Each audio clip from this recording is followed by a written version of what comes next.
안녕하세요, 훌리어터입니다. 배경이 많이 다르죠? 저는 지금 나트랑 여행을 왔습니다.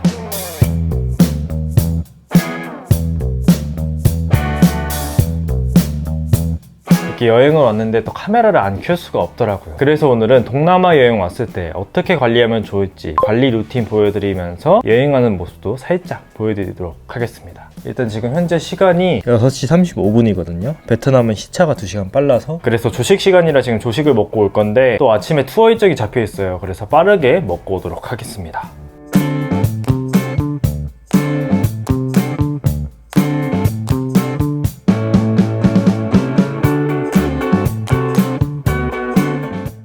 조식 먹은 뒤에 씻고 온 상태고 바로 스킨케어 하겠습니다. 근데 사실 이 스킨케어가 관리 루틴의 핵심인데 할 게 별로 없어요. 왜냐면 올인원을 챙겼기 때문이죠. 여행짐 싸다 보면은 챙길 게 너무 많잖아요. 근데 이 스킨케어도 평소처럼 하려고 하다 보면은 챙길 게 너무 많더라고요. 그래서 이번에는 올인원 하나 챙겼고, 이거는 미닉 제품입니다. 이 미닉 올인원 제품이 딱 베트남 여행할 때, 그리고 동남아 여행할 때 딱 좋을 것 같더라고요. 여행하다 보면은 잠도 별로 못 자고 환경이 바뀌다 보니까 트러블이 생길 수가 있는데, 일단은 이 미닉 제품 같은 경우에는 기본적으로 진정 성분이 많이 들어가 있고, 또 이런 동남아 여행하다 보면은 많이 돌아다니기도 하고 피부에 열감이 많이 올라오잖아요. 근데 이거를 딱 바르면은 피부가 좀 화해지면서 시원한 쿨링 기능 같은 게 있어요. 그렇다고 해서 막 자극이 있는 건 아니고 약간 쿨링 마스크팩 하고 나서 뗐을 때 느낌? 약간 그 정도 느낌이라고 생각하시면 돼요. 그리고 지금 나트랑이 한 28도 정도 되는데 지금 이 건기라서 그렇게 막 습하지가 않더라고요. 그래서 한 번 바르면 조금 건조하고 2번 정도 레이어링해서 바르고 있습니다. 근데 살짝 불편했던 점을 꼽아보자면은 처음에 딱 바를 때 살짝 유분이 많이 느껴져가지고 당황을 했거든요. 근데 막상 펴바르면은 흡수도 금방 되고, 흡수가 다 됐을 때 유분감은 없어서 괜찮은데,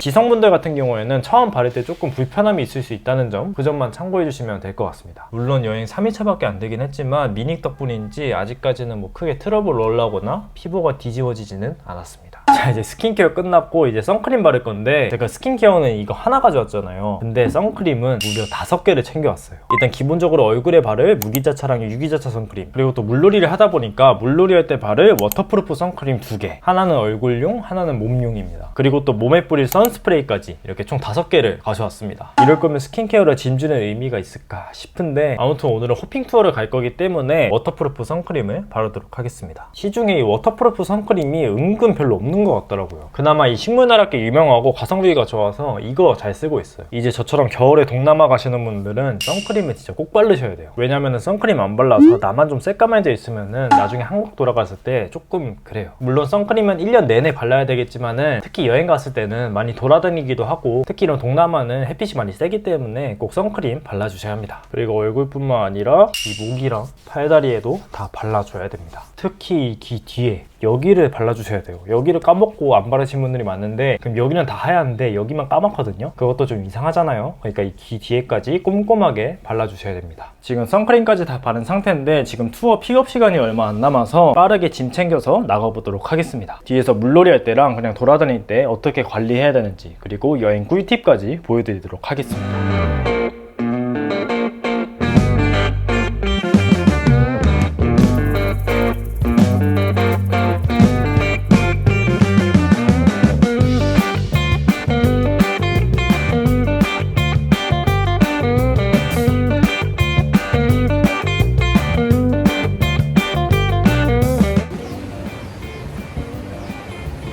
이렇게 야외 나와서는 선크림 덧바르기 좀 그렇잖아요. 아무래도 손이 좀 더러우니까. 그래서 이럴 때는 선스틱, 특히 이렇게 수영을 하면은 선크림이 지워지기 쉬워서 또 이렇게 선스틱을 덧발라줘야 됩니다.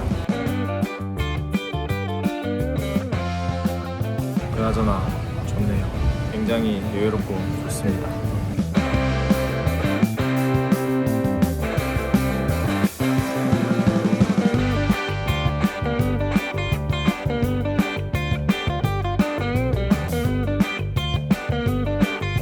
일단 투어 끝나고 숙소 온 상태인데 아직 2시밖에 안 됐어요. 그래서 오후에는 시내를 나갈 건데 일단 좀 씻어야 될 것 같아요. 바닷물 때문에 너무 찝찝해가지고 일단 씻고 그다음에 오후에 시내를 한번 나가보도록 하겠습니다.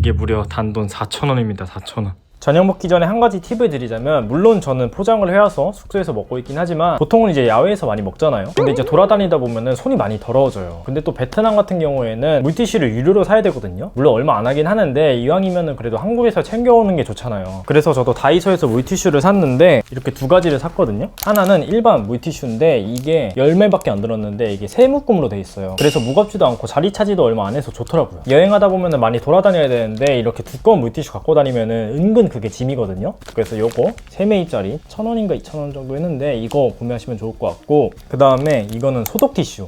이거는 딱 밥 먹기 전에 손 닦을 때 쓰기 딱 좋은 게, 이제 물티슈 같은 경우에는 소독까지는 안 돼서 베트남 음식처럼 손으로 먹는 음식을 먹기에는 위생이 조금 신경 쓰일 때가 있거든요. 근데 이거는 소독이 되는 티슈여가지고 이렇게 밥 먹기 전에 손 닦을 때 사용하기 좋습니다. 그리고 또 이렇게 하나씩 가지고 다니기 좋아가지고 이것도 무겁지 않고 진짜 좋습니다. 여행 오시면은 이렇게 물티슈 하나랑 소독 티슈 이렇게 챙기시면 좋을 것 같아요. 그러면 폭식해보도록 하겠습니다. 베트남 와서 반새우는 처음 먹어보는데 너무 맛있을 것 같아요.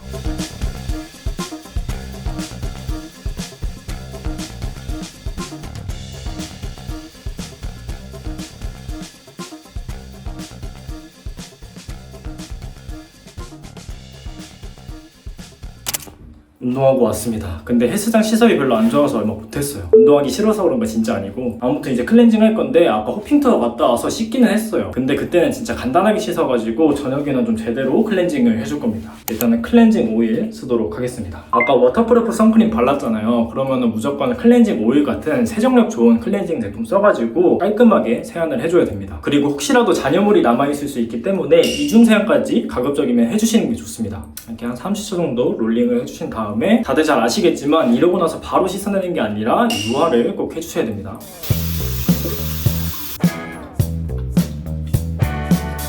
이렇게 한 다음에 샤워랑 머리까지 감고 나서 그 다음에 이중세안 해주시면 되는데, 그 전에 제일 중요한 거, 샤워기 필터를 진짜 꼭 쓰셔야 됩니다. 이게 딱 하루 쓴 거거든요. 근데 이렇게 변했어요. 동남아 여행 와서는 샤워기 필터가 진짜 필수입니다. 가끔 여행 갔다 와서 피부 뒤집어지는 분들이 있는데, 물론 시차나 환경이 바뀌어서 그런 것도 있겠지만 이 물이 생각보다 되게 중요해요. 그래서 특히 동남아 가실 때는 샤워기 필터는 진짜 필수입니다. 필수. 그리고 저 같은 경우에는 샴푸랑 바디워시까지 챙기는 편이긴 해요. 물론 호텔에 어메니티가 있기는 하지만 호텔 거 쓰면 머리가 너무 뻣뻣해지고 몸도 잘 안 닦이는 그런 느낌이 있어서 이렇게 샘플 같은 거 있으면 꼭 챙겨서 오는 편입니다. 그럼 이제 샤워랑 머리까지 감고 오도록 하겠습니다.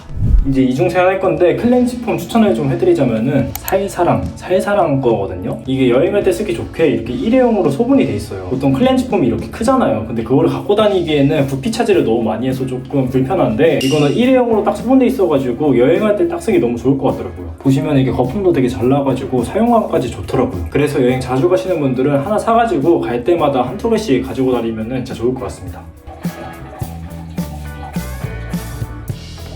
그리고 저는 팩을 할 겁니다. 아까 호핑투어 했을 때 햇빛이 세가지고 얼굴에 열이 좀 많이 올라왔거든요. 그래서 쿨링 기능이 있는 넘버진 4번 얼음짝 팩을 써줄 겁니다. 너무 많이 소개해드려가지고 잘 아시겠지만 이게 딱 여행 가서 쓰기 좋은 게 쿨링 성분도 있는데 진정까지 할 수 있는 팩이어가지고 여행할 때 1일 1팩용으로 사용하기 되게 좋습니다. 굳이 이 팩의 단점을 좀 꼽아보자면 비주얼이 조금 별로다. 그거랑 보시면 이렇게 쑥 알갱이들이 시트에 있거든요. 근데 이게 팩을 떼고 나서도 알갱이들이 얼굴에 붙어서 조금 신경 쓰이기는 하는데 뭐 크게 문제될 것까지는 없습니다. 그 두 가지만 빼면은 진짜 너무 좋은 팩입니다.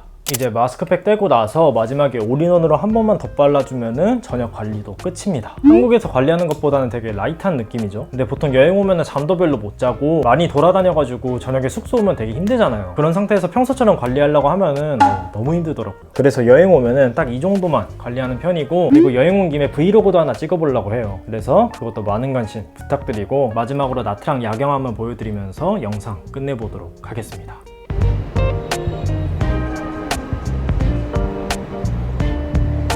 여기까지 시청해주셔서 감사드리고, 그럼 오늘은 여기까지 하겠습니다. 근데 너무 모나리자 같은데 이거?